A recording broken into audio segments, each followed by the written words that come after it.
tell me why you're running for office, and what do you think is our biggest, like, what's the driving force behind your campaign other than my Well, I think, everybody that knows me knows I've been a small business owner for over 30 years now. I first ran for office because I was frustrated with government. I kind of was one of those people who got fed up. I'd had enough and decided to do something about it, and ran against a Democratic incumbent in a race that, quite honestly, if I knew what I did now about politics, I probably never would have gotten that race, because it was kind of an impossible seat to win. But it was just one of those years, and I worked extremely hard. Had a lot of good, hardworking people that helped me, and knocked this Democrat off, and really took a small business owner's mentality to state government. Really fighting government regulations that I had been dealing with in my construction business at the time. High taxes, just all those things that small business people get frustrated with, struggle with. I work with a lot of working Georgians out there on the construction site every day, so I have great appreciation for how hard people are working. They really need a voice in the state government. They need somebody that's going to be a fighter for them, that it really understands what the little guy and the working Georgian and that small business owner is going through.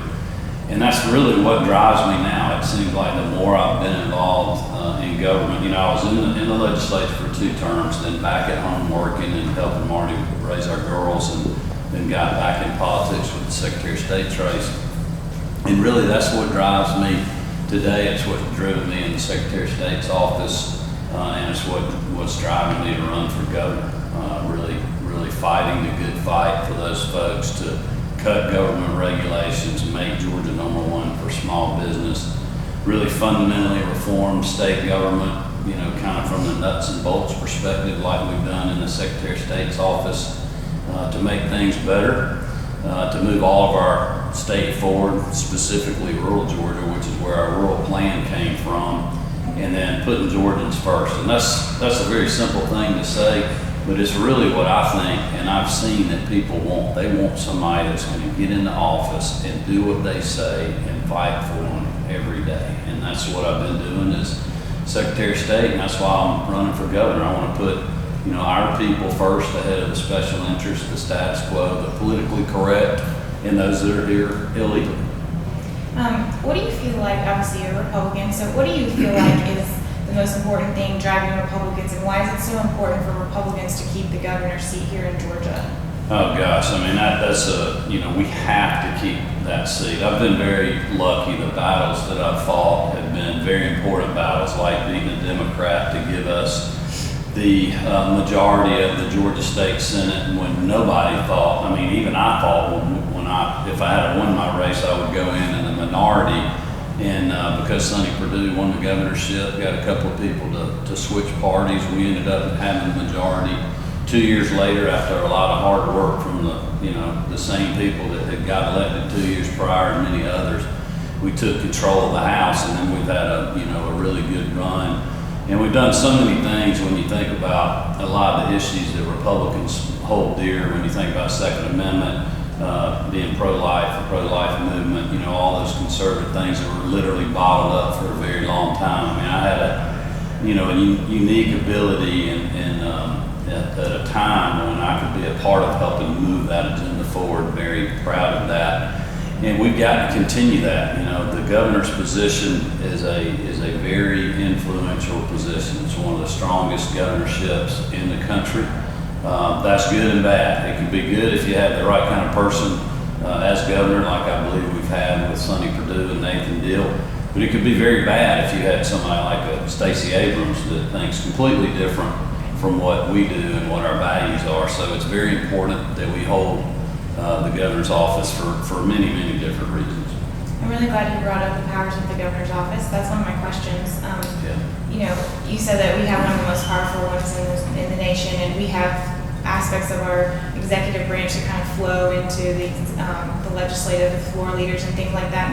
Does the governor's office currently have any powers that you maybe wouldn't necessarily take advantage of, or you think maybe it could be delegated elsewhere by someone, maybe with the state school board that's currently appointed? Well, I'll say this. There's certainly a lot of powerful, a lot of sticks, I guess you can use is probably the right political word for it, to move your agenda forward when you're governor, that you quite honestly don't have as Secretary of State. And that's, one of the things about this race, I'm really the only candidate in the race that has legislative, executive branch experience and who has been a small business person for 30 years straight. And that's every year, every day, every month, every year, including today. And the executive branch experience has really been great for me because, look, you got to have a governor that has vision, but you also have to have somebody that can run the day-to-day operations of state government. That's very important to all of our people for a number of reasons, especially from the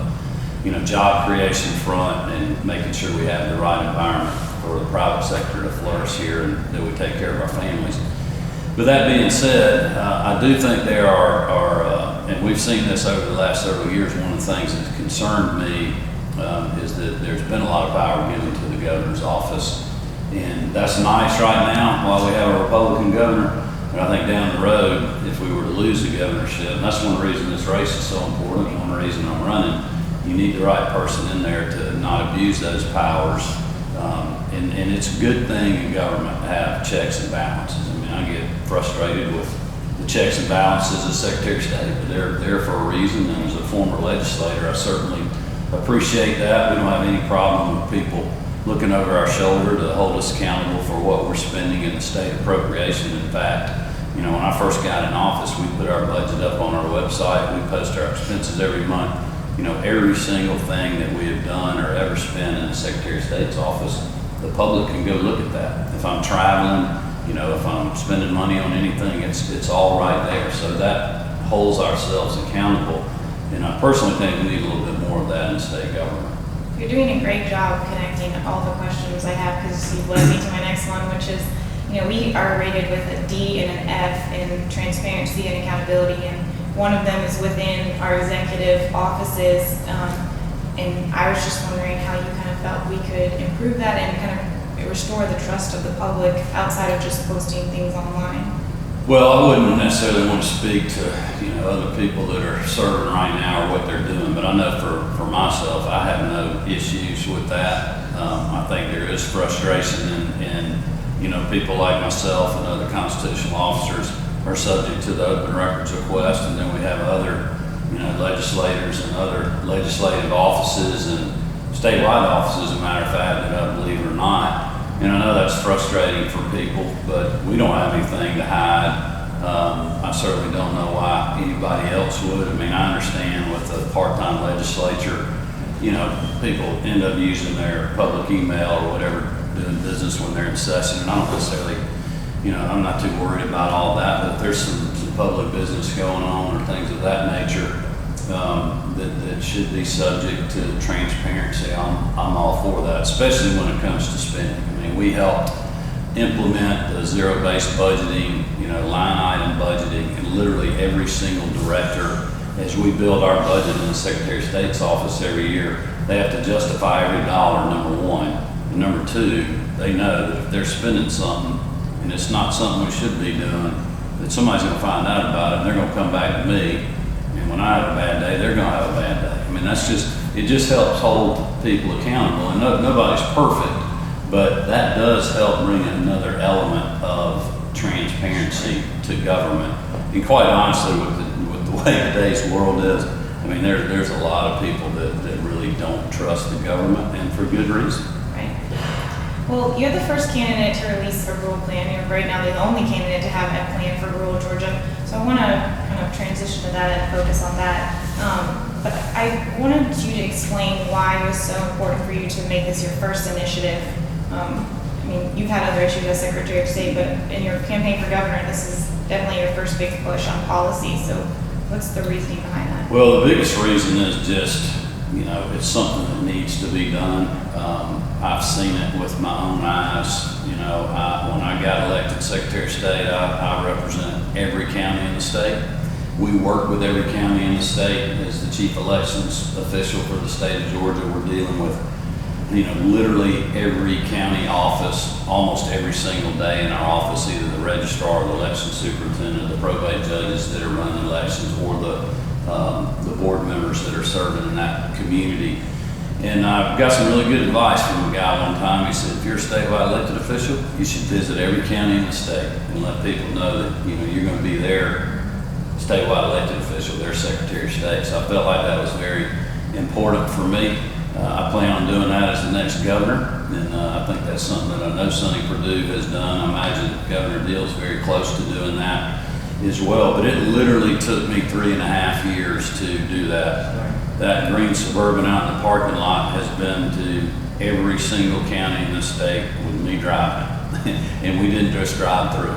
We stopped and we went to the courthouse. We went and saw the elections office. We saw where they secure their voting equipment.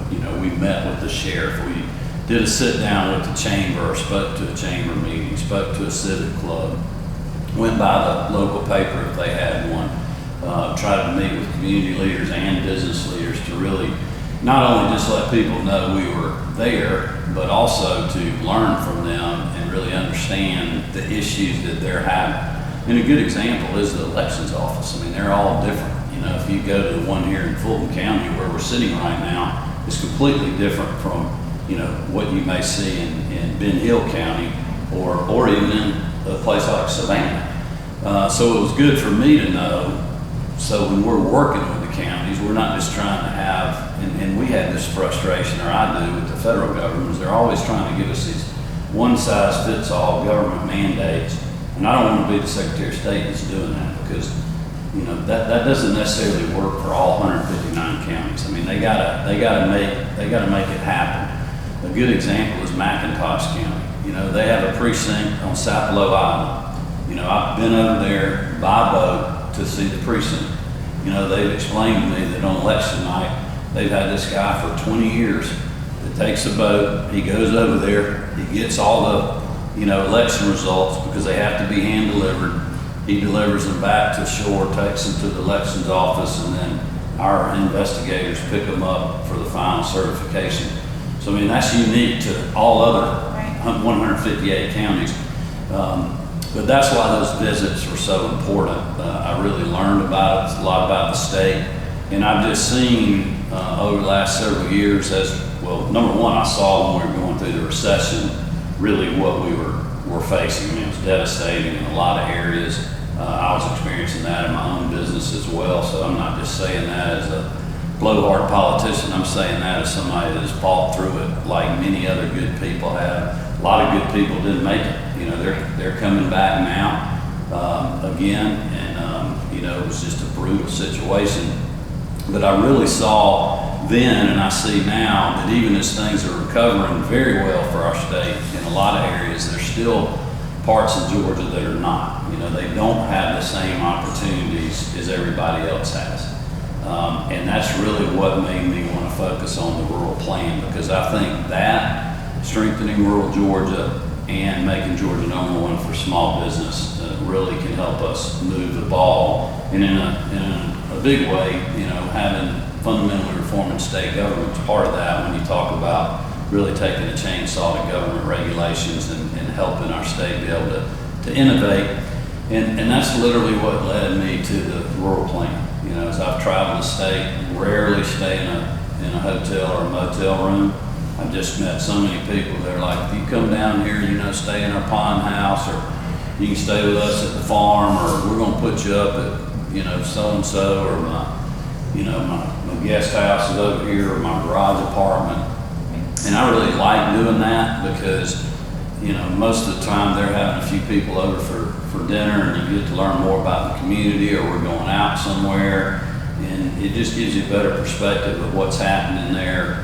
You talk about what the issues are. They're asking me what's going on in state government in Atlanta, and I'm asking them, what's going on here, and how can we help you guys?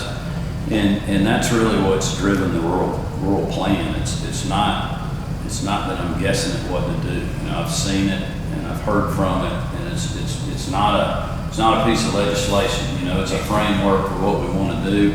If there's somebody out there that reads this plan that has something that we're missing there, we want to hear about it. It's a living, breathing document that we want to build off of. There'll be, legislators are meeting about this right now. They're going to have ideas. We want to incorporate that as our next governor if they're if they're good ideas. So, but I do think it's time that we focus on that.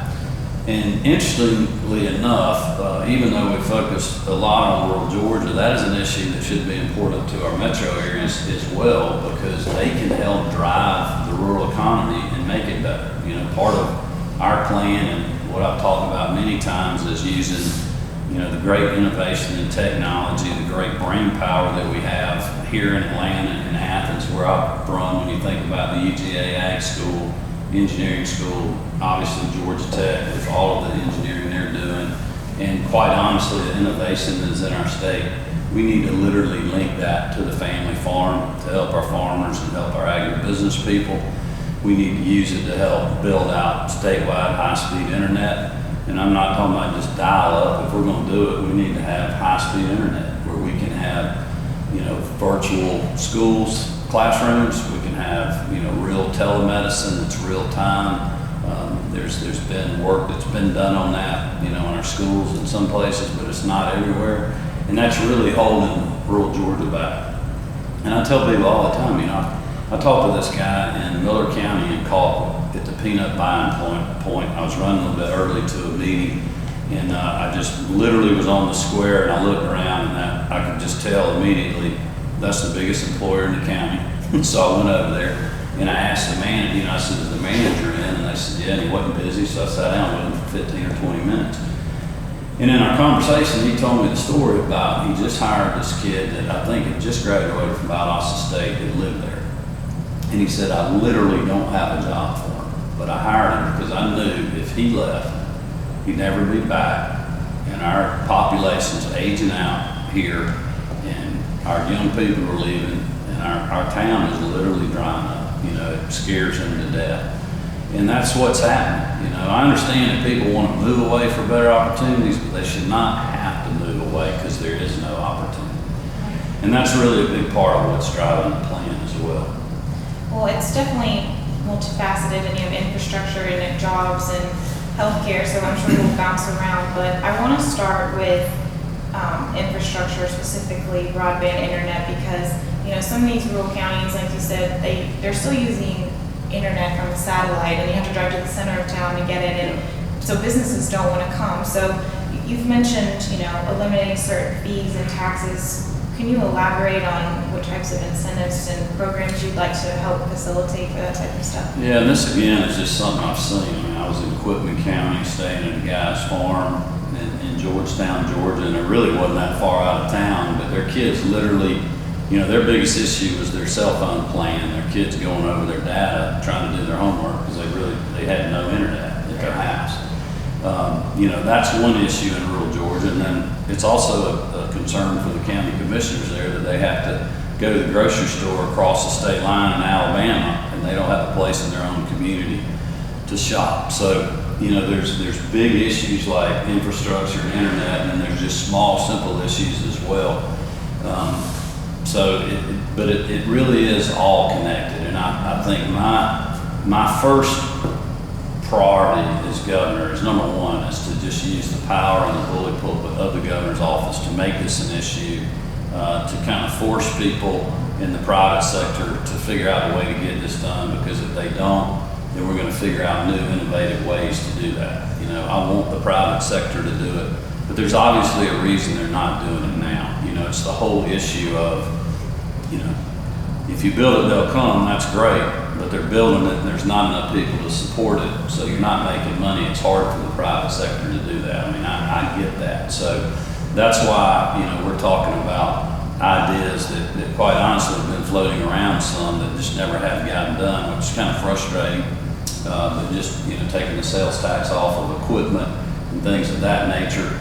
But we also need to cut the red tape to get this done. I've been cutting red tape for the last 7.5 years as Secretary of State. I did it back in the early 2000s in the legislature. So we really need to work with the communities that want to help themselves to pave the red tape out of the way and really open the avenue up to get this done. And that's why we have the idea of kind of having, you know, like we have film-ready communities or work-ready communities. You know, we want to have communities that are ready to embrace and be partners in getting high-speed internet to their communities to just make the whole thing work. So that's where those ideas are coming from. And my hope is that the private sector with some of these, things that can help can get that done and make it happen. But I also think we got to keep an open mind because technology continues to change so fast that there's going to be, this isn't an issue that's specific to Georgia. I mean, everybody across the world is trying to figure out how to do this. I mean, they're floating balloons over in Puerto Rico because of the disaster to get connectivity. People are using drones and doing experimental projects on drones to deliver medicines and healthcare packages in disasters in places where it's remote areas, there is no roads or transportation. It take days to get things in there, and they can drop them in a matter of hours with the drone. So we got to continue to think innovatively and have a environment in Georgia where we allow that innovation to happen, and that's something that I will do as governor. You've mentioned like wireless over existing power lines, and you have some very specific issues here that seem to have been, feedback from maybe people you've talked to in the industry or maybe consumers who've had luck with this. But what do you do when there are instances where a company has a monopoly? Like for instance, in my house, I don't have telephone line, and only one company has the rights. And if I want them to come to it, I have to pay for them to run the line. So it's just like you said, this disconnect all the way down the line. But they have the monopoly, and they're the most expensive. So how does the government? Yeah, that's very frustrating. We have people like that are in where the area where we live, believe it or not, parts of Oconee County that don't have access to internet, and then have other people that are always complaining about certain providers that have bad service. They're the only option. Very frustrating for people. So I'm definitely a free market enterprise guy. I think that I think we have to really think those things through to allow that innovation in that open marketplace. But we also, I don't think it's fair when you have a regulatory environment that somebody's been playing in and they took the risk to go there. We just have to weigh carefully about how we do that. But we definitely need to give consumers options. And it's hard for people when they have change because they don't like it and they want to protect their turf. And I deal with those kind of issues in the Secretary of State's office on a daily basis with some of the duties that we have. So I see that frustration, but I'd definitely be a governor that would promote, choice and opportunities to new innovations and better services, especially when it comes to something that doesn't exist in a lot of parts of the state right now. When your plan kind of highlights, telemedicine and virtual learning and things like that, but of course those are dependent on rural broadband. So is that kind of your basis for the plan? Is that this has got to happen in a fairly timely manner? Not just rural broadband. I mean, you really got to have certain speeds to be able to do that where it's consistent and it will let you have the images you need to do literally real telemedicine, have real virtual classrooms. So that's really what I want to promote. I don't just want to have rural broadband. I mean, I want to have literally high-speed internet to move our state forward. And if we're one of the first states or the first state to do this, it'd be a game changer. It's like the railroad or the interstate highway. And it's probably not going to be cheap to do it. But that's something where, we really as a government and as a governor, I'll look at those things as far as the return on investment is going to be for our state in the long run. And that's something that quite honestly frustrates me with government now with some of our tax incentives and other things is, they're helping the special interest and there's not necessarily an audit or a return on investment calculation done to see, are these things really paying off for our state?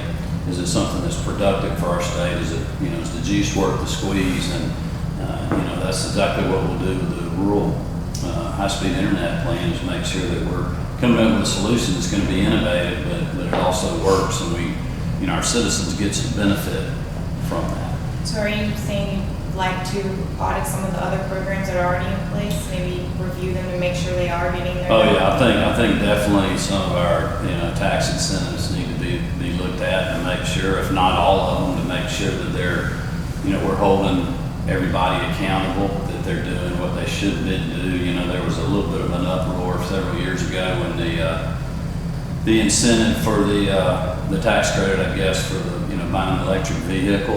You know, I don't really care what kind of vehicle people drive. If they want to drive electric, it saves them money on gas, and you know, it's good for the environment. I'm good with that, but you know, I don't think we need to be subsidizing the car market to do that. You know, they got to figure out a way to make those things work in the private sector. Same with solar energy. You know, if we're going to incentivize something from the start to get it going, and we're going to be the first to do that, I can see scenarios where that may be worthy, but it doesn't mean it has to stay there forever. You know, we need to help innovate, get the innovation going, but it's got to work on its own. I mean, that's the only way that would make the private sector work. I think that's a big problem with our federal government right now, is we have all these government things that we do, and they just continue to grow and grow and grow, and we can't pay for them anymore. Right. And you know, it's the hardworking Georgians that are out there paying taxes that are having to pay for that, and the only people that are getting something is not them. And that's really what I want to reverse as governor, is put them first, and you know, really control our spending, implement the spending cap that's tied to population and inflation. We've got a great rainy day fund, preserve our AAA bond rating, and if we have a big surplus at the end of the year, we need to be giving that back to the taxpayers. So a lot of people, when they think of you and your campaigns over the last few, or you know, the last campaigns you've had, they associate you with being an advocate for agriculture, and that's a big part of your plan this time. So, and most people don't realize that it, you know, it is our number one industry in Georgia. So, can you elaborate on why this is so important and why expanding our agriculture market is so important to your rural plan? Well, it's really interesting, and I've just seen this in my travels, and I think Gary Black, our agriculture commissioner, has done a very good job of this with the Georgia Grown program. But agriculture is not just on the farm anymore. I mean, there's all kind of innovative things that are going on. When you think about virtual farming, people taking old big box retailers across the country and basically making a greenhouse out of it, providing local produce to big metro markets. You know, farms popping up in people's neighborhoods. So it's an important issue for our metro areas, but it is by far the #1 industry in the state. And it is by far, I think, one of the things that we can continue to grow and flourish. The world's population continues to grow. As our third world countries start developing a taste for, you know, a McDonald's or a Wendy's or a Burger King hamburger or, you know, Kentucky Fried Chicken or Zaxby's or, you know, anything else that's out there, you know, there's going to have to continue to be more protein produced, excuse me. So we're going to have to produce, you know, more corn and more feed to feed our chickens that we're growing in Georgia. And that's something that I think will drive our state's economy for years to come. I think it's something that we can grow because we have a lot of land in Georgia. I know it doesn't seem like that when you're sitting right here in Atlanta, but we really do have a lot of land in our state. It's reasonably priced. We have great access and quality water supplies, despite some issues that we have in the metro area. We have an abundance of water. And as long as we continue to use innovation, and that's part of linking our research institutions and our innovation to the family farm with our water resources, we can continue to do great things in agriculture. And that's why part of our plan is we need to be going on trade missions right here in our own country to other states that are literally taxing and pushing people out of their state because of regulations. And we need to tell those farmers and those agribusiness leaders, look, you should come to Georgia. We got great people, we got great land, we got great markets, we have access to great markets, and I'm not just talking about here in Georgia or the states that surround us, but another part of our plan is taking Georgia Grown internationally. That's something that I know Gary Black supports, and I've talked to him about that, and we want to be a partner with helping him do that. I think there's a lot we can do from the economic development standpoint in rural Georgia. That's why we have the idea of the strike teams as well, to help identify and work with the local areas to find those projects that we can get behind and support that will make a difference literally on a regional perspective. And if our economy's growing in other parts of the state, then that's going to be good right here for the metro counties as well. And that's something the Georgia Chamber's focused on. People in Atlanta understand that's a concern. I mean, it is it's a big issue with the University of Georgia, our land grant institution. That is part of their mission is public service and outreach, and all of that is tied to agriculture in rural Georgia, and it's all tied to making our economy better, which is good for all Georgians. I mean, you think about the port in Savannah. If we increase our agricultural exports, if we continue to do that as we have over the years, that's going to be great for the port of Savannah. It's going to be great for that whole region. And when you get outside of Chatham County, there's a lot of rural areas right there. And they're being, a lot of those jobs are being created by the ports and by, quite honestly, the military bases as well, which is why we included the bases in our plan, because I've just been to so many areas of rural Georgia where people may live in a rural county, but they work at a bigger area at a military base that we have in Georgia. One of your points on the agriculture aspect is to protect water access for irrigation and support innovation efforts. And you kind of touched on it lightly, but a few years ago, there was a push to take the riparian rights of water from property owners and give it back to the state. And we're one of the few states in the nation that has it for property owners. And it was all about, the flow rates and making sure everyone has enough water. So when our state is kind of pitted against each other, what kind of plan do you have in place to kind of negotiate, Atlanta versus rural when it comes to water? Well, I think it's something that's why you need a good governor, quite honestly, that will really understand all those issues and really fight for the things that are going to matter long term to our state. I mean, obviously, we got to fight for our water rights when we're dealing with Alabama and Florida, and Tennessee or whoever it is, and I'll continue to do that as governor. And I know there's the litigation's moving along now, so we'll see where that leads us and whether that gets wrapped up before Governor Deal leaves or not. So I mean, that's one part of the issue. But look, agriculture is a huge part of our economy, and water is a big part of that. And I support that right, staying with the farmer and their ability to grow crops to feed our people. I mean, that is, to me, is a national security issue, not only for our state but for our country.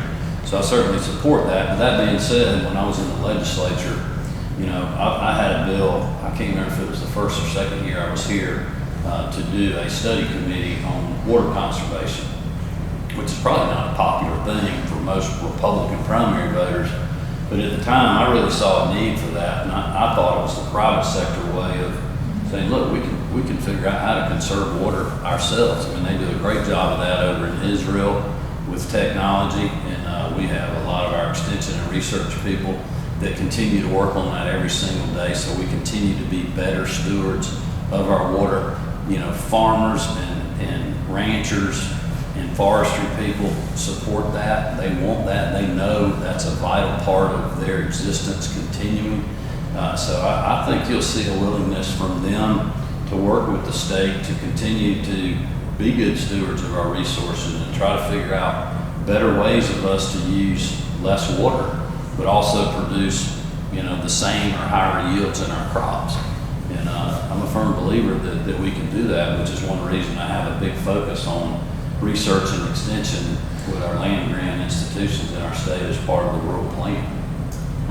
Talking about conservation, we have the Georgia Soil and Water Conservation Agency, and it recently kind of took a hit with funding, but it was a big resource for conservation efforts with farmers. Is that something you would support, possibly allocating more funds to at a later time if it proved to be a good resource? I would. I think that's one of those things where you just have to look at it and understand what's going on there, what's the money being spent on, who's the best jurisdiction or agency or authority to do that work. And I think that's one thing, being in the executive branch, I've had to make those kind of decisions before. Just like when we took our voter registration system, we moved off the old mainframe to a new web-based system, improved technology, improved our security for that system. We privatized part of it. saving millions of dollars in doing that. So we've got a better system, easier to use, better protected at lower cost.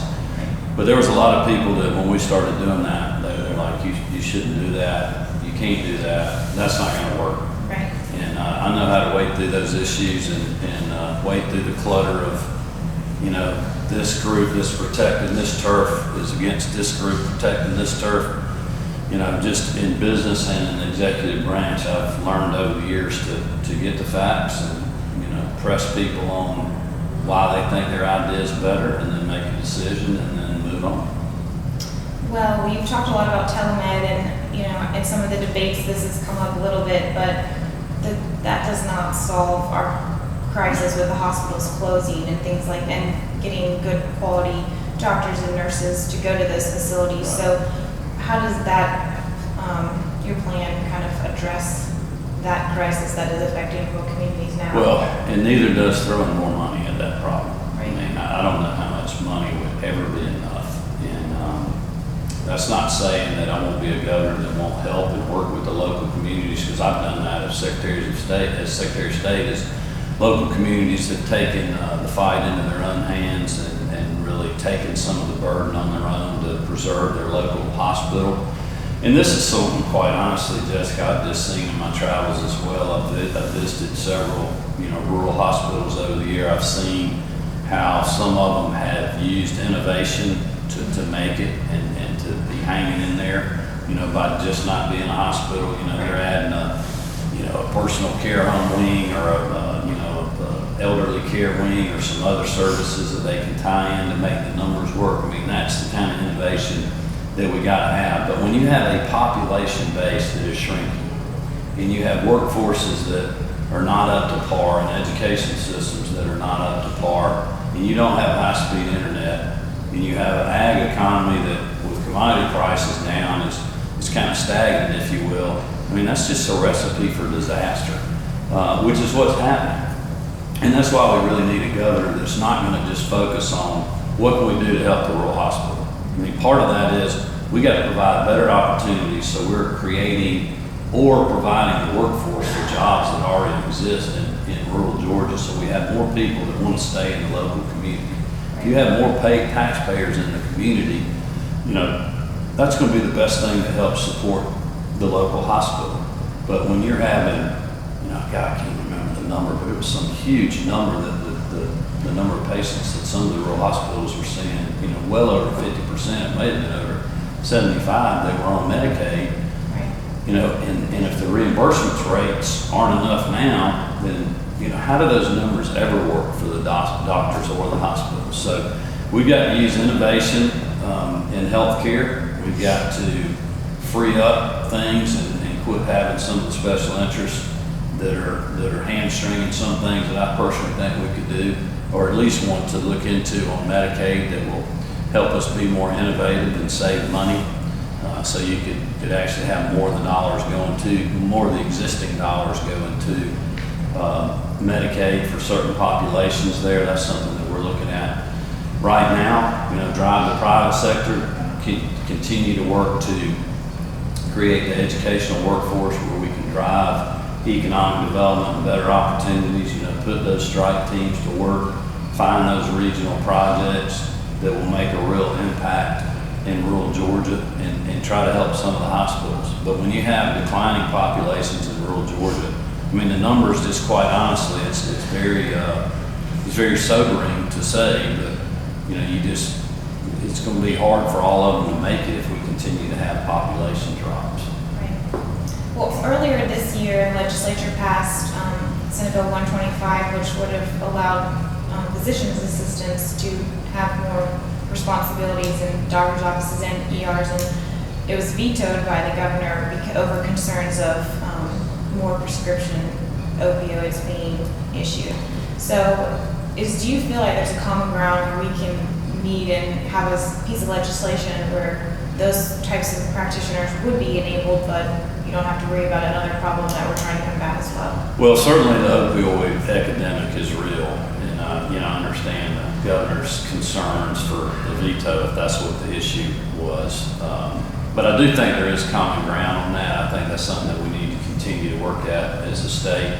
And look, the bottom line is I understand the turf war between the doctors and the nurses and prescriptive authority that's been around probably forever. I know it was when I was in the legislature back in the early 2000s, and it's still around now. But when you have a crisis, we can't just keep doing things the same way we've always done. And if we cannot get doctors to move to rural Georgia, we got to figure out another way to tackle that problem. So I'm open to working with the legislature to be innovative and make that work and get people the health care they deserve. I mean, I was talking to a guy last week, we were in rural Georgia all last week, and this kid went to Randolph County in Cuthbert and played baseball. And he was telling me a story about when he was in school there, he had to take his roommate to the hospital. He went over there one night and the door was locked. They had knocked on the door to get somebody to answer, and then it was a nurse. So then they had to go in and call the doctor to show up to help the young man. I mean, that's a scary thing if you're those individuals, but it's also scary if you're a parent like me and your kids are away at school like one of mine is, and the other two will be soon. And I know that's something that worries rural Georgians, and that's why we'll be focused on really using innovation to try to help alleviate some of those problems. How can we further incentivize doctors and nurses to go to those areas? Because we have some programs in place, but clearly it's not enough. So. Well, it's not. I think we need to continue to work on that. We have a lot of things in our plan, which I would encourage people to read and take a look at it. That's incentivizing, transportation. That's one of the other things I've heard from an employer standpoint and a medical standpoint is getting people that don't have a driver's license or don't have a vehicle, but they can work, to a place of employment. Same thing with getting medical help. So those are all issues we've got to continue to focus on to really move the ball down there. Kind of switching gears to education, you've mentioned that some of our school systems aren't necessarily up to par, whether that be for funding reasons or resources or whatever it may be. What kinds of things do you think would improve those rural areas that you can't just throw money at? Well, that's the other thing. I know a lot of educators continue to complain about money, and a lot of school superintendents and board members, and I understand that. But also understand as a property tax payer myself, there's a lot of frustration. I pay a lot of money every year in property taxes to go to the school portion, just like everybody does. And we got some great public school systems out there that are doing great things, and I'm certainly supportive of that. But in areas where we don't have that, I think we have to give the parents and child more choice to be innovators, to look for other solutions. That's why part of our plan introduces educational savings accounts for our active duty military for their children. I think that helps when people moving in the state is kind of a part of us helping continue to keep our military bases here. Just something else that we're doing in the state in that regard. But also think, look, we've got to get the back off of our teachers with government mandates. Everybody complains about government mandates. I mentioned earlier, I complain about them all the time, the ties that we have to the federal government, the things that I've fought in elections that I'm still fighting and will continue to fight as governor as well. We can't just say that to the federal government, but then continue to do mandates from the state perspective. So, that's part of our cut and red tape initiative. I really want to look and see what are we requiring of our educators and of our school systems that's keeping our teachers from teaching our kids. I hear that all the time from people. We just got so much to do, we can't even teach the kids, or we're teaching the test so much we can't teach the kids. And I think we need to give more local control, let local communities control their own destiny, and people are going to vote. People are going to vote in those local communities, not just in their school board races, but I had a guy the other day said, we'll vote with our feet, because if they have bad school systems, people are going to move out of that county and they're going to go somewhere else.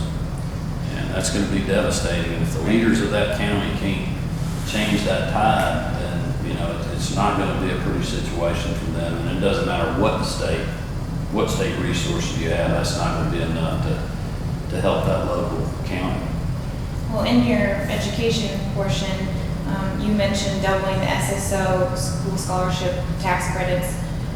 Would you also be open to taking away some of the monopolies that some of these organizations have with schools, where only one organization is allowed to be the scholarship organization with the school? Or, I mean, how do you want to open that up so more people have the opportunity to maximize that? Yeah, I'm certainly open to that. I'm all about people competing.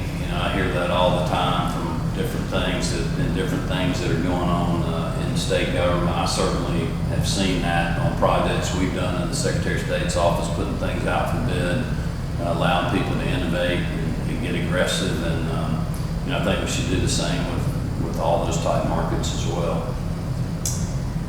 Is there anything in your rural plan that you feel like we didn't really discuss on that you want people to, some of the highlights you feel like they should know about? I think really for people, in the rural plan, I mean, they can read the plan for themselves. I think it's very important for people to know that, rural Georgia is not just going to Tifton or Valdosta or Moultrie. Rural Georgia is going to Pearson and to Georgetown and to Lax, Georgia. Literally just these small communities that are out there to really understand what people are going through, what we're facing. But the good thing about me is I'm luckily have had, for the most part of my life, a pretty good vision about what I wanted to do, where I wanted to go. And most of the decisions I've made business-wise have been good, but not all of them. I've learned from plenty of bad ones and still learning from those. Same thing in politics. But I just want people to know all across the state that I have been there, I've seen it, I understand it. I don't pretend to have all the answers, but I'm going to be a governor that will be back, and that I will be fighting for you every day. I will be, it will be a priority of my administration and the Department of Economic Development to make something happen in those communities, if at all possible, that have regional significance. So we literally move the ball there. I mean, it's just a great place to live. The people are nice. A lot of people in Atlanta have places in rural Georgia. They go there every weekend. So they understand that need, and that will be good for our whole state. So, that's kind of my message to rural Georgians, instead of, just one point in the plan. But also think people need to understand that I'll be a governor that is, is just as comfortable in a boardroom as I am on a backhoe. And, I'll be able to continue to help our economy and have a good business environment to drive the metro Atlanta economy and support the ports in Savannah and Brunswick. And, nobody's done more and been through more regarding cybersecurity and the great things that we have going on in the Augusta, Columbia County area. I'll be a governor that will continue to promote that and help keep that environment so those things grow. And we can actually use these innovative things that are going on in Atlanta, in rural Georgia, to help us grow there as well. Well, I wouldn't end on a more positive note, so why don't you tell us a little bit about your family and, your life outside of politics? Oh, wow, yeah, I got a great family. I couldn't be doing this without them. My biggest thing, besides whether to return to the private sector or not, when I was making my decision to run for governor, was really, was Marty and the girls all right with it? I always kid people, I'm trying to get the sympathy vote, having 3 teenage daughters running for governor.